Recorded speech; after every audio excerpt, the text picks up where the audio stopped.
আসসালামু আলাইকুম রহমতুল্লাহি বারাকাতুহু। আজকে ইনশাল্লাহ আমরা বারজাক দ্য আদার সাইড এই সিরিজ থেকে 21 নম্বর পর্বটি আলোচনা করার চেষ্টা করব। তো আলহামদুলিল্লাহ আমরা এর মধ্যে 1 থেকে 20 পর্যন্ত আমাদের আলোচনা শেষ করতে পেরেছি এবং আজকে ইনশাল্লাহ আমরা এপিসোড 21 নিয়ে আলোচনা করার চেষ্টা করব।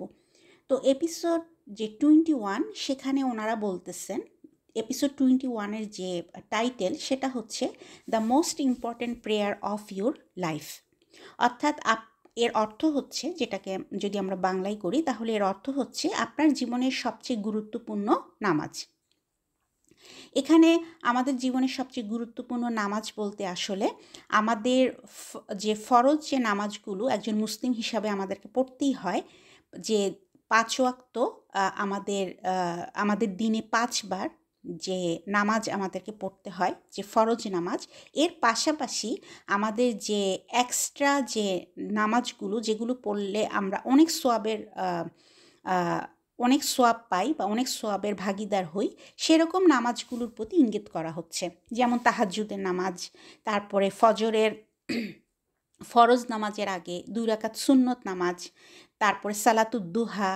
তো এ ধরনের যে নামাজগুলোকে আসলে আমরা আপাত দৃষ্টিতে খুব একটা গুরুত্বপূর্ণ মনে করি না, বা আমাদের জীবনের যে ব্যস্ততা, আমাদের যে বাস্তবতা, সে কারণে আমরা এগুলোকে অবহেলা করি বা এড়িয়ে চলি।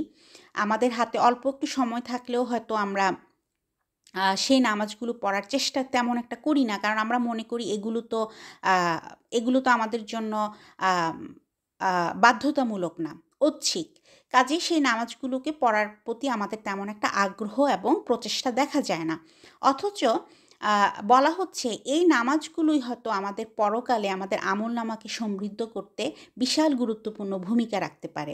মূলত এই এপিসোডে আমাদেরকে এই ব্যাপারটাতেই আসলে আমাদেরকে সচেতন করার চেষ্টা করা হচ্ছে। তো চলুন আমরা শুরু করি। বিসমিল্লাহির রহমানির রহিম। তো এই পর্বে ডক্টর ওমর সুলাইমান আমাদেরকে বলতেছেন যে ছোট ছোট যে মুহূর্তগুলো যেগুলোতে আমরা ইবাদত করতে পারতাম, এক্সট্রা যে কিছু ইবাদত করতে পারতাম, কিন্তু আমরা সেগুলোকে সহজেই ছেড়ে দিই। যেমন ফজরের আগে অতিরিক্ত 2 রাকাত সুন্নত নামাজ, তারপরে দোহার শান্ত মুহূর্তে সলাতুদ দুহা, অথবা রাতের শেষ তৃতীয়াংশে আল্লাহর সামনে দাঁড়ানোর যে সুযোগ তাহাজ্জুদের নামাজের মাধ্যমে, এগুলোকে সাধারণত আমরা খুব সহজেই ছেড়ে দিই, কারণ আমরা মনে করি এগুলো তো আমাদের জন্য ঐচ্ছিক, বাধ্যতামূলক না। তো সাধারণত এই কাজগুলো আমরা কেন করি? কারণ আমাদের জীবনের যে বাস্তবতা, যে প্রয়োজনীয়তা, সেগুলোকে আমরা অনেক বেশি গুরুত্বপূর্ণ মনে করি। আমাদেরকে আরও সম্পদ পেতে হবে, মর্যাদার অধিকারী হতে হবে। সব দিকে আমাদের যে উন্নতি, পার্থিব উন্নতি, সেটার প্রতি আমাদের ফোকাস এত বেশি যে আমাদের হাতে কিছুটা সময় থাকলেও হয়তো আমরা যেটাতে হয়তো এক্সট্রা কিছু ইবাদত করতে পারতাম, বিশেষ করে এক্সট্রা যে নামাজগুলো পড়তে পারতাম, সেগুলোর প্রতি আমরা খুব একটা গুরুত্ব প্রদান করি না। যেমন দেখা যায় যে অনেক সময় হয়তো আমাদের ঘুম ভেঙে যাচ্ছে রাতের বেলা, কিন্তু আমরা দেখতেছি যে হ্যাঁ, এখনও ফজরের আজান দিতে কিছুটা সময় বাকি আছে, আমরা আবার ঘুমায় যাচ্ছি। কিন্তু ওই সময়টায় কিন্তু আমরা ইচ্ছে করলেই আমরা তাহাজ্জুদের নামাজটা পড়তে পারি। এটা আমাদের জীবনে অনেক বড় একটা সুযোগ, যে রাতের শেষ তৃতীয়াংশে আল্লাহ সুবহানাহু ওয়া তাআলা নিজে নেমে আসেন এবং তিনি ক্ষমা করতে চান, আমাদেরকে দিতে চান, অথচ সেই সুযোগটাকে আমরা অবহেলা করি। তো এভাবেই দেখা যায় যে এক্সট্রা ইবাদতগুলোকে আমরা আসলে উপেক্ষা করি এবং দুনিয়ার যে প্রয়োজন, দুনিয়ার যে আরাম আয়েশ এবং দুনিয়ার যে অন্যদিকে যে ফোকাস করার যে আমাদের আকাঙ্ক্ষা, সেগুলোকে আমরা অনেক বেশি জরুরি মনে করি। তো বলা হচ্ছে, যখন আমরা বারজাক জীবনে পৌঁছাবো, তখন যদি এমন হয় যে আমার আমলনামাটা আমার সামনে যখন প্রেজেন্ট করা হবে, তখন আমরা দেখব যে যেই মুহূর্তগুলোকে, যেই সুযোগগুলো আমার সামনে ছিল দুনিয়াতে, আমার কিছুটা এক্সট্রা ইবাদত করার, এক্সট্রা নামাজ পড়ার, তাহাজ্জুদ পড়ার, সুন্নত যে নামাজগুলো 5 ওয়াক্ত নামাজের মধ্যে ছিল, যেগুলো আমি পড়তাম না, আমার জন্য সেটা বাধ্যতামূলক না বলে, অথচ সেই নামাজগুলোই যদি আমি পড়তাম তাহলে আমার আমলনামা আরও সমৃদ্ধ হতো। সেদিন হয়তো আমলনামা দেখে আমাদের আফসোস হবে যে কেন আমি ওই মুহূর্তগুলোকে কাজে লাগাই নাই, কেন আমি পার্থিব আরও উন্নতি, আরও মর্যাদা, আরও সম্পত্তি বৃদ্ধির দিকে আমি এত বেশি ফোকাস ছিলাম, কেন আমি এই মুহূর্তগুলোকে কাজে লাগাই নাই। তখন সেদিন আমাদের আফসোস হবে। তো বলা হচ্ছে দুনিয়া আমাদেরকে বিভ্রান্ত করে আর পরকাল সেই বিভ্রান্তিকে প্রকাশ করে। পরকাল আমাদের সামনে বাস্তবতা এবং সত্যকে প্রকাশ করে। জীবনের যে আসল বাস্তবতা সেটার প্রকাশ ঘটবে আমাদের পরকালে, আমাদের মৃত্যুর পরে। আমরা দেখব যে দুনিয়াতে আমরা আসলে বিভ্রান্ত হয়েছিলাম, আমরা বিভ্রান্তির পিছনে ছুটে চলছিলাম, কিন্তু এর মধ্যেও আমাদেরকে যে সুযোগগুলো আল্লাহ সুবহানাহু ওয়া তাআলা দিয়েছিলেন সেগুলোকে আমরা কাজে লাগাই নাই, আমরা অবহেলা করছি। তো এই সম্পর্কে আসলে আমাদেরকে এই পর্বে রিমাইন্ডার দেওয়া হবে যেন আমরা সচেতন হয়ে যেতে পারি এবং আমাদের পরকালকে আমাদের আমলনামাকে আমরা সমৃদ্ধ করতে পারি। তো এই পর্বটা শুরু হয়েছে একটা হাদিস দিয়ে যেখানে বলা হচ্ছে যে রাসূল সাল্লাল্লাহু আলাইহি সাল্লাম কোনো এক সময়ে কবরের পাশ দিয়ে যাওয়ার সময় জিজ্ঞেস করেন যে এই কবরে কে শুয়ে আছে। তো ওনাকে যখন জানানো হলো যে অমুক ব্যক্তি ওই কবরে শুয়ে আছে, তো আল্লাহ রসুল তখন আমাদেরকে এই বিখ্যাত হাদিসটা বলেন যে 2 রাকাত নামাজ তার কাছে তোমার পার্থিব জীবনের বাকি সব কিছুর চেয়েও বেশি প্রিয়। এটা তিরমিজির একটা হাদিস। তো এই হাদিসে আমাদেরকে আল্লাহ রসুল আমাদেরকে এই শিক্ষাটা দিচ্ছেন, এই রিমাইন্ডারটা দিচ্ছেন যে দুনিয়ার জীবনে সাধারণত আমরা 2 রাকাত নামাজ পড়ার যে সুযোগগুলো আমরা পাই সেগুলোকে আমরা অবহেলা করি। কিন্তু এগুলো আমাদের কাছে এতটাই আকাঙ্ক্ষিত হবে আমাদের পরকালের জীবনে, আমাদের কবর জীবনে, তখন আমাদের মনে হবে যে কেন আমি ওই 2 রাকাত নামাজকে সেদিন অবহেলা করছিলাম। যেমন ফজরের ফরজ নামাজের আগে 2 রাকাত নামাজ তো আমি পড়তেই পারতাম, বা তারও কিছুক্ষণ আগে উঠে তো আমি তাহাজ্জুদ পড়তে পারতাম। কেন সেগুলো আমি সেদিন করি নাই? সেগুলোর জন্য আমাদের সেদিন আফসোস হবে। তো আল্লাহর রসুল সাল্লাল্লাহু আলাইহি সাল্লাম আরেকটা হাদিসে, যেটা সহিহ মুসলিমের একটা হাদিস, সেই হাদিস থেকে আমরা জানতে পারি যে আল্লাহর রসুল বলতেন যে ফজরের যে ফরজ নামাজ সেটার আগে 2 রাকাত যে সুন্নাহ, সেই 2 রাকাত সুন্নাহ ওনার কাছে সমস্ত পৃথিবীর আর সব কিছু থেকেও ওনার কাছে অনেক বেশি পছন্দের, অনেক বেশি বিলাভড ওনার কাছে। তো এবং সাহাবাগণ ওনার এই যে 2 রাকাত নামাজ যে পড়তেন উনি ফজরের ফরজ নামাজের আগে উনি যে 2 রাকাত সুন্নত আদায় করতেন, এটার যে বর্ণনা সাহাবারা দিচ্ছেন, ওনারা বলতেন যে উনি এত অল্প সময়ের মধ্যে ওই 2 রাকাত নামাজ পড়তেন যেন মনে হতো উনি শুধু সূরা ফাতিহাই পড়ছেন। অর্থাৎ উনি কোনো বড় সূরাও পড়তেন না, অনেক লম্বা সময় নিয়ে যে ওই 2 রাকাত সুন্নত উনি আদায় করতেন তা কিন্তু না।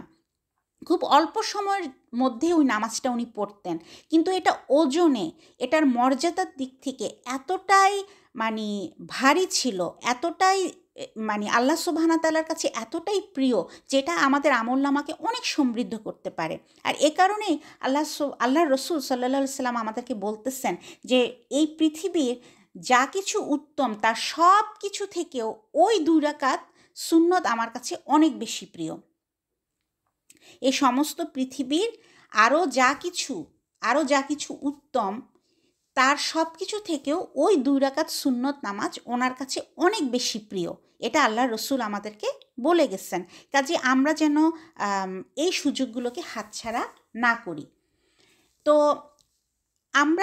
সাধারণত আমাদের এ ধরনের যে অবহেলার যে কারণগুলো, যে আমরা সুন্নতগুলো পড়তে চাই না বা তাহাজ্জুদ পড়তে চাই না বা এক্সট্রা যে নফল নামাজ সেগুলো পড়তে চাই না, কারণ হচ্ছে আসলে ওভারঅল নামাজের প্রতি আমাদের আগ্রহটা খুব কম। আমরা আজকের মুসলিম সমাজে আসলে আমরা একটা বড় অংশই নামাজই পড়ি না। অনেকে হয়তো নামাজ পড়ি, নিয়মিত পড়ি না। আবার অনেকে হয়তো নামাজ পড়ি, নামাজ পড়তে হয় বলে। নামাজ যেহেতু আমাদের জন্য বাধ্যতামূলক, সেজন্য আমরা কোনোরকমভাবে নামাজটা পড়ি। কিন্তু আমাদের সত্যিকার অর্থে আমাদের মেজরিটির নামাজেই কিন্তু, আমাদের বেশিরভাগের নামাজেই কিন্তু খুশু নাই। খুশু বা আন্তরিকতা, যে আন্তরিকতা, যে বিনয় নিয়ে আল্লাহ সুবহানাহু ওয়া তাআলার সামনে দাঁড়ানো, নামাজের যেটা মূল উদ্দেশ্য, যে আল্লাহ সুবহানাহু ওয়া তাআলার সাথে আমার কথোপকথন, আল্লাহ সুবহানাহু ওয়া তাআলার সাথে আমার একটা সংযোগ স্থাপন, এই যে উদ্দেশ্য আমরা নামাজটা পড়ি অত্যন্ত বিনয়ের সাথে আল্লাহ সুবহানাহু ওয়া তাআলার সামনে দাঁড়ানো, সমস্ত আন্তরিকতা এবং মনোযোগ দিয়ে নামাজ পড়া, এই ব্যাপারটা কিন্তু আমাদের নামাজের মধ্যে আসলেই নাই। আমাদের একজন মনীষী, আমাদের একজন আলেম, উনি বলতেছেন, ওনার নাম হচ্ছেন ইমাম আল মুজানি রহিমাহুল্লাহ। উনি বলেন যে যদি আসলে আমরা আমাদের নামাজের মাধ্যমে যদি আমরা আসলে উপকৃত হতে চাই, আমাদের নামাজের মাধ্যমে যদি আসলে আমরা উপকৃত হতে চাই, তাহলে আমাদের এরকম চিন্তা করা উচিত যে আমার এই নামাজটাই হচ্ছে শেষ নামাজ, এরপরে হয়তো আমি আর সুযোগই পাবো না, এটাই আমার শেষ নামাজ। এরকম একটা ফিলিংস যদি আমরা আনতে পারি, তাহলে কিন্তু আমাদের নামাজের মধ্যে খুশু এবং আন্তরিকতা চলে আসতে বাধ্য। এবং সত্যিকার অর্থে এটা আমরা আনতে এই জন্যই পারি না, এই যে অনুভূতিটা, যে এই নামাজটাই আমার শেষ নামাজ, এটা আনাটাও আমাদের জন্য খুব ডিফিকাল্ট। কারণ আমরা এতটাই আরামদায়ক এবং নিরাপদ জীবনযাপন করি যে এ ধরনের কোনো মৃত্যুর চিন্তা বা মৃত্যুর অনুভূতি আমাদের মধ্যে কাজ করে না। কিন্তু সত্যিকার অর্থে আমাদের আজকে আমাদের চোখের সামনে উম্মার একটা অংশ যখন গণহত্যার শিকার হচ্ছে, যখন ধ্বংসস্তূপের মধ্যে তারা প্রতিনিয়ত নামাজ আদায় করতেছে, তাদেরকে দেখে আমরা বিস্মিত হয়ে যাই। যে কোনো মুহূর্তে তাদের মাথার উপরে বোমা পড়তে পারে, তাদের দেহ ছিন্ন বিচ্ছিন্ন হয়ে যেতে পারে। সে অবস্থাতেও কিন্তু আমরা দেখি যে ধ্বংসস্তূপের মধ্যে, ভেঙে যাওয়া, ধ্বংস হয়ে যাওয়া মসজিদের মধ্যে তারা নামাজ পড়তেছে। এবং তাদের হয়তো প্রতি মুহূর্তে এই ফিলিংসটা হয় যে এই নামাজটাই হয়তো আমার শেষ নামাজ। এই নামাজ পড়তে পড়তেই বা এই নামাজের পরপরই হয়তো আমার মাথার ওপরে বোমা পড়বে এবং আমি মারা যাব। ঠিক ওরকম একটা সিচুয়েশনে থাকলে হয়তো আমাদের এই ফিলিংসটা আসতো। আল্লাহ মাফ করুক, আল্লাহ তাদেরকেও এই কঠিন সময় থেকে আল্লাহ তাদেরকেও রক্ষা করুক এবং তাদেরকেও পরিত্রাণের পথ খুঁজে, পরিত্রাণের পথ তাদের জন্য বের করে দিক আল্লাহ সুবহানাহু ওয়া তাআলা। তাদেরকে বিজয় এবং সম্মান দান করুক, তাদেরকে নিরাপত্তা আল্লাহ সুবহানাহু ওয়া তাআলা দান করুক।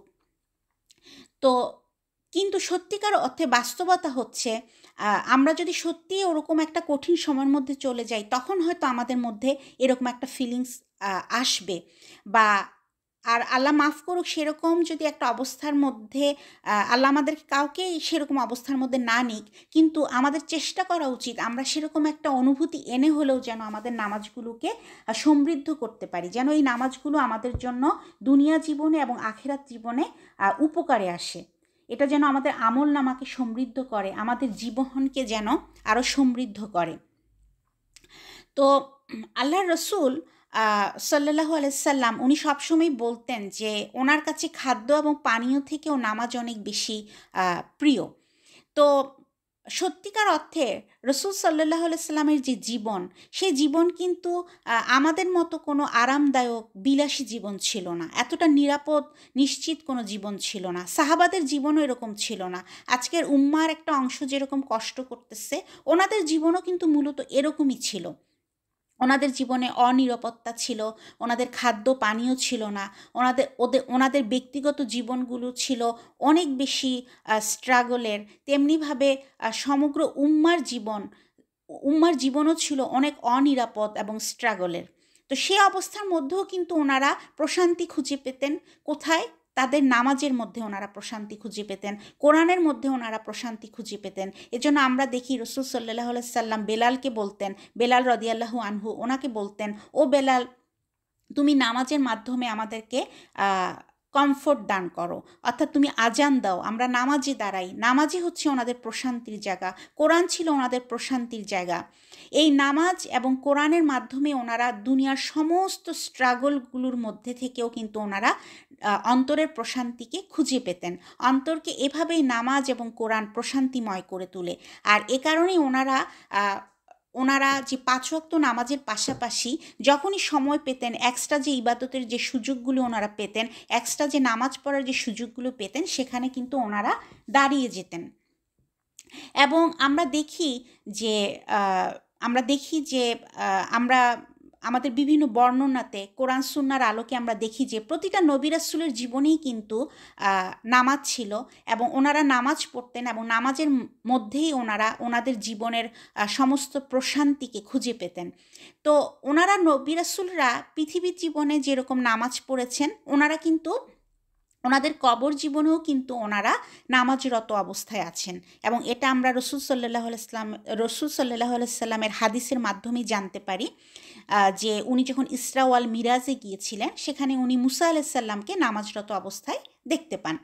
অর্থাৎ নবী রাসূলরা দুনিয়া জীবনে যেরকম নামাজকে ভালোবেসেছেন, আল্লাহ সুবহানাহু তাআলা বারজাখ জীবনেও তাদেরকে সেই নামাজের মধ্যে থাকার, সেই প্রশান্তির মধ্যে থাকার, তাদের জীবন তো এমনিই বারজাখ জীবনে অনেক প্রশান্তিময়, কিন্তু তার মধ্যেও আল্লাহ সুবহানাহু তাআলা তাদের জীবনকে আরও প্রশান্তিময় করার জন্য তাদেরকে নামাজের সুযোগ করে দিয়েছেন। এবং সত্যিকার অর্থে নামাজ পড়তে পারা, এটা যে কত বড় নিয়ামত, সেটা যখন কেউ বারজাকে চলে যায়, যারা বারজাকে চলে গেছে, তারা নাকি সেটা বুঝতে পারে, এবং তারা তখন বলে যে আমরা যদি ফিরে গিয়ে 2 রাকাত নামাজ পড়তে পারতাম, কি অসম্ভব রকমের একটা নিয়ামত এই নামাজ, যেটা আল্লাহ সুবহানাহু তাআলা আমাদের জন্য সহজ করে দিচ্ছেন। কিন্তু আল্লাহ মাফ করুক, আমরা সে নিয়ামতকে উপভোগ করতে পারছি না। তো যখন কোনো বিশ্বাসী ইমানদার, যারা কিনা দুনিয়াতে নামাজকে ভালোবাসতো, সময় মতো নামাজ পড়তো, খুশু নিয়ে নামাজ পড়তো, অর্থাৎ বিনয় এবং মনোযোগের সাথে নামাজ পড়তো, তারা যখন কবর জীবনে জেগে উঠবে এবং সেখানে যখন তারা সুস্থির হবে, তখন তার কাছে যে সময়টা তার কাছে মনে হবে যে সূর্য ডুবে যাচ্ছে, ঠিক এরকম একটা মুহূর্ত বা সময় সে ফিল করবে। অর্থাৎ কবর জীবনের প্রথম যে জেগে ওঠার পরে, সুস্থির হওয়ার পরে তার প্রথম যে ফিলিংসটা হবে, সেটা হবে যে সে মনে করবে যে এই মুহূর্তটা হচ্ছে সূর্য ডুবে যাওয়ার মতো একটা মুহূর্ত। কাজেই সে খুব রাশ করতে থাকবে যে সে নামাজ পড়তে চায়, সে বলবে আমি নামাজ পড়ব, কারণ তার মনে হবে যে নামাজের ওয়াক্ত পার হয়ে যাচ্ছে। যেহেতু দুনিয়াতে সে নামাজের ব্যাপারে খুব সচেতন ছিল, কবর জীবনেও সে ওই মুহূর্তে সে বুঝতে পারবে না যে এই জীবনে তার আর নামাজের দরকার নাই, কারণ নামাজ আমাদের আমলনামাকে সমৃদ্ধ করে, তার অলরেডি আমলনামা বন্ধ হয়ে গেছে। কিন্তু যেহেতু সে নামাজকে ভালোবাসতো, নামাজের ব্যাপারে সে এতটাই সচেতন ছিল, নামাজ এত বড় নিয়ামত ছিল তার জীবনে, যে সেই নিয়ামতের কথাই প্রথম তার মনে পড়বে, সে বলে উঠবে আমি নামাজ পড়তে চাই। তো ফেরেশতারা তখন নাকি তাকে বলবে ঠিক আছে তুমি নামাজ পড়বা, কিন্তু তার আগে তোমাকে আমরা প্রশ্ন করতে চাই, সওয়াল জবাবের সম্মুখীন তাকে হতে হবে। তো যাই হোক, এর মাধ্যমে বুঝতে পারি আমরা যে একজন বিশ্বাসী ইমানদার, একজন নামাজি দুনিয়াতে, যে কিনা আসলে নামাজকে ভালোবেসে খুশি সহকারে নামাজ পড়তো, তার জন্য নামাজ কত ভালোবাসার বিষয় যে সে কবরে গিয়েও প্রথম নামাজই পড়তে যাবে। এছাড়াও নামাজ যে আমাদেরকে কবর জীবনে যে আমাদেরকে কতটা সমৃদ্ধ করবে, এটার কিছু উদাহরণ আমাদেরকে এই এপিসোডে দেওয়া হয়েছে। তো তার আগে আবার একটু বলি যে সত্যিকার অর্থে নামাজ কিন্তু দুনিয়া জীবনেও আমাদের জন্য একটা নেয়ামত। দুনিয়ার জীবনে বিভিন্ন কঠিন সময়গুলোতে আমরা দেখতে পেলাম আমাদের এই এতক্ষণের আলোচনায়, যে নামাজ আমাদেরকে কমফোর্ট দান করে। নবী রাসূলদের জীবনে নামাজ ছিল প্রশান্তির জায়গা, সাহাবাদের জীবনে সমস্ত স্ট্রাগলের মধ্যেও নামাজ ছিল প্রশান্তির জায়গা। তেমনিভাবে আজকে উম্মার একটা অংশ যারা স্ট্রাগল করতেছে, যারা অনেক কঠিন সময়ের মধ্যে দিয়ে যাচ্ছে, তাদেরকেও আমরা দেখি নিয়মিত তারা নামাজ পড়তেছে, তাদের জীবনে নামাজকে তারা প্রতিষ্ঠা করছে, তাদের ধ্বংসস্তূপের মধ্যেও তারা নামাজ পড়তেছে। এর কারণ কি? নিশ্চয় নামাজ তাদের অন্তরগুলোকে পরিপূর্ণ করে দেয়, সাকিনা দিয়ে, সুকুন দিয়ে, প্রশান্তি দিয়ে পরিপূর্ণ করে দেয়। আর এ কারণেই তারা সমস্ত কষ্টকে ভুলে থাকার জন্য, কষ্টের মধ্যে প্রশান্তি পাওয়ার জন্য তারা নামাজকে আঁকড়ে ধরে আছে। তো এটা আমাদের জন্য অনেক বড় একটা লেসন যে আমরা আমাদের ব্যক্তিগত জীবনের, আমাদের সামাজিক জীবনে, পারিবারিক জীবনে, রাষ্ট্রীয় জীবনে যত কঠিন সময় আমরা পার করি না কেন, আমাদেরকে নামাজ প্রতিষ্ঠা করতে হবে আমাদের জীবনে, মনোযোগ এবং আন্তরিকতার সাথে নামাজ পড়তে হবে। আর সেই সাথে আমরা এখন দেখব যে নামাজ কিভাবে আমাদেরকে পরকালে এবং বারজাক জীবনে সমৃদ্ধ করে। তো আমরা এর মধ্যেই শুনলাম যে নবী রাসূলগণ নামাজরত অবস্থায় আছেন কবর জীবনে। তারপর একজন বিশ্বাসী নামাজি ইমানদার ব্যক্তি তিনি প্রথমে জেগে উঠে নামাজ পড়তে চাবেন। এছাড়াও আমাদের বিভিন্ন আলেমগণ যারা মারা যাওয়ার পরে যাদেরকে স্বপ্নে দেখা গেছে, তারাও কিন্তু বলছেন যে তারা নামাজের মাধ্যমে তাদের বারজাক জীবনে তারা সমৃদ্ধ হইছেন বা অনেক উপকৃত হইছেন। যেমন একজন আমাদের আলেম, একজন ওনার নাম হচ্ছে মুসা আল হামদানি রাহিমাহুল্লাহ। উনি মারা যাওয়ার পর ওনার এক আত্মীয় যখন ওনাকে দেখেন, স্বপ্নে দেখেন, তো সেই আত্মীয় ওনাকে দেখেন যে ওনার যে কপালটা, সেই কপালটা উজ্জ্বল নক্ষত্রের মতো জ্বলজ্বল করতেছে। তো তখন সে আত্মীয় ওনাকে জিজ্ঞাসা করেন যে আপনার কপালে এই আলোটা আসলে কি? তো তখন সেই মুসা উনি উত্তর দিলেন যে এটি পৃথিবীতে আমার সিজদার ধুলা থেকে এসেছে। অর্থাৎ এই পৃথিবীতে উনি যখন সিজদা দিতেন, ওনাদের সময় আমাদের মতো এমন কার্পেট বিছানো অথবা মার্বেল পাথর বিছানো মসজিদ ছিল না। ওনারা ধুলাযুক্ত মাটিতেই, জমিনের যে কোনো জায়গাতেই ওয়াক্ত হলে নামাজ পড়ে ফেলতেন। তো ওনার সিজদার সময় ওনার কপালে যে ধুলো লেগে থাকতো, ওনার শরীরের বিভিন্ন অংশে যে ধুলা লাগতো, সেই ধুলাগুলোকে আল্লাহ সুবহানাহু ওয়া তাআলা আজকে সে ওনার বারজাক জীবনে উজ্জ্বল নক্ষত্রের মতো জ্বলজ্বল এমন মানে এভাবে ওনাকে পুরস্কৃত করছেন যে ওনার সেই কপালটা উজ্জ্বল নক্ষত্রের মতো আল্লাহ সুবহানাহু ওয়া তাআলা জ্বলজ্বল করতেছে, এরকম সম্মান ওনাকে দান করছেন। তো এরপরে ওনার সে আত্মীয় ওনাকে জিজ্ঞাসা করলেন যে পরবর্তী জীবনে আপনার অবস্থান কীরকম? তো মুসা উত্তর দিলেন যে মানে আলহামদুলিল্লাহ, এটা মানে বেস্ট, মানে আমি সর্বোত্তম অবস্থার মধ্যে আমি আছি। আমি এমন একটা বাগানে আছি যেখানে আমরা কখনো মারা যাব না এবং আমাদের কখনো এখান থেকে চলে যেতে বাধ্য করা হবে না। সুবহানাল্লাহ, আল্লাহ ওনাকে পুরস্কৃত করছেন। তো এরপরে এরকম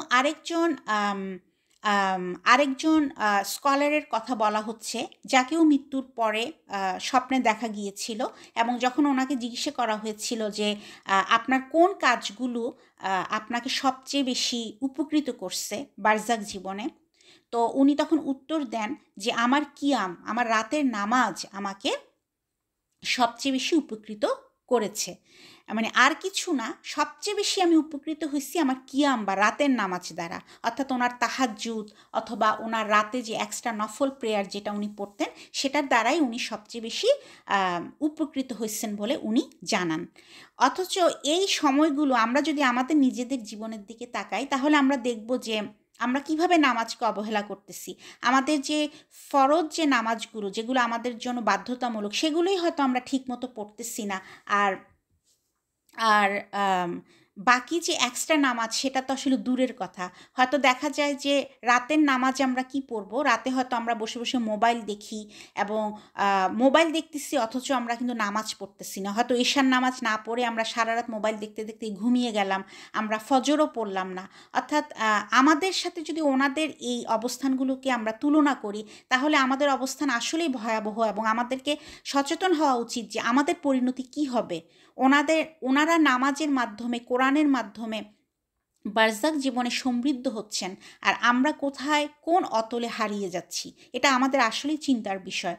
এবং আমরা জানি যে বুখারীর হাদিসে আমাদেরকে আল্লাহর রাসূল জানিয়েছেন যে আল্লাহ সুবহানাহু ওয়া তাআলা যে ব্যক্তি নামাজ পড়ে, সে যে সিজদা দিত আল্লাহকে, ও সেই সিজদার যে অংশগুলো দ্বারা সে সিজদা দিত আল্লাহ সুবহানাহু ওয়া তাআলাকে, সেই অংশগুলোকে আল্লাহ সুবহানাহু ওয়া তাআলা জাহান্নামের আগুন থেকে রক্ষা করবেন। আমরা দেখলাম গত পর্বে আমরা দেখেছি যে আল্লাহ সুবহানাহু ওয়া তাআলা কোরআনকে সুরক্ষিত করেন। ইভেন কি আগুনের মধ্যেও আমরা দেখব যে আগুনের মধ্যেও আমরা দেখি যে কখনো কখনো মুসাফ পুড়ে না, মুসাফ সুরক্ষিত থাকে, অক্ষত থাকে। তেমনিভাবে আল্লাহ বলছেন যে যাদের অন্তরে কোরআন আছে তাদেরকে জাহান্নামের আগুন স্পর্শ করবে না। তেমনিভাবে আল্লাহ সুবহানাহু ওয়া তাআলা বলতেছেন যারা কিনা আল্লাহ সুবহানাহু ওয়া তাআলাকে সিজদা দেয়, সিজদার যে অংশগুলো আমাদের শরীরের, সেগুলোকে জাহান্নামের আগুন স্পর্শ করবে না। তো সুবহানাল্লাহ, এসব কিছুই আমাদের জন্য একই সাথে অনেক আনন্দের, আমাদের জন্য একই সাথে অনেক আশার। তেমনিভাবে এগুলো আমাদের জন্য অনেক বড় রিমাইন্ডার যেন আমরা আমাদের নামাজকে অবহেলা না করি এবং শুধু আমরা 5 ওয়াক্ত যে নামাজ, সেই নামাজের পাশাপাশি আমরা আমাদের জন্য সুন্নতগুলোকে অবহেলা না করি। আমাদের সুন্নতের পাশাপাশি আমাদের নফল যে নামাজ পড়ার যে সুযোগগুলো, সেগুলোকেও যেন আমরা অবহেলা না করি। এবং আমরা জানি যে সত্যিকার অর্থে আমাদের দুনিয়া জীবনে যদি আমরা সফলতা অর্জন করতে চাই, আল্লাহ যেমন পবিত্র কোরআনে বলছেন রসুল সাল্লাল্লাহু আলাইহি সাল্লামকে যে রসুল সাল্লাল্লাহু আলাইহি সাল্লাম যেন নামাজ প্রতিষ্ঠা করে, কারণ নামাজই আমাদের সমাজ থেকে, আমাদের ব্যক্তিগত জীবন থেকে, আমাদের পারিবারিক, সামাজিক এবং রাষ্ট্রীয় জীবন থেকে সমস্ত রকম কলুষিতা, পঙ্কিলতাকে দূর করতে পারে একমাত্র নামাজ। কাজেই আমরা যদি সত্যিকার অর্থে দুনিয়া জীবনে আমরা যদি পবিত্র হতে চাই, দুনিয়া জীবনে যদি আমরা আসলে সমৃদ্ধ এবং সফল হতে চাই, তাহলে নামাজকে আমাদের আঁকড়ে ধরতে হবে এবং নামাজ এমনভাবে পড়তে হবে যেন সেই নামাজ আল্লাহর কাছে গ্রহণযোগ্যতা পায়। খুশু সহকারে আমাদের বিনয় এবং মনোযোগের সাথে আমাদেরকে নামাজ পড়ার চেষ্টা করতে হবে এবং দুনিয়ার জীবনের পরে যে জীবন শুরু হবে, আমাদের যে আসল জীবন, সেই পরকালে আমরা দেখলাম যে নামাজ কিভাবে আমাদেরকে সাপোর্ট করবে, কিভাবে আমাদের আমলনামাকে সমৃদ্ধ করবে। নবী রাসূলগণ নামাজরত অবস্থায় আছেন এবং বড় বড় যারা আলেম, তারাও আমরা দেখতেছি তাদের মৃত্যুর পরে তারা স্বপ্নের মাধ্যমে আমাদেরকে জানানোর চেষ্টা করছেন এবং অন্যদের বর্ণনায় আমরা জানতে পারলাম যে বড় বড় আলেমরা তাদের মৃত্যুর পরে তাদেরকে যখন স্বপ্নে দেখা গেছে, তারা জানিয়েছেন যে কিভাবে তারা নামাজের মাধ্যমে উপকৃত হয়েছে।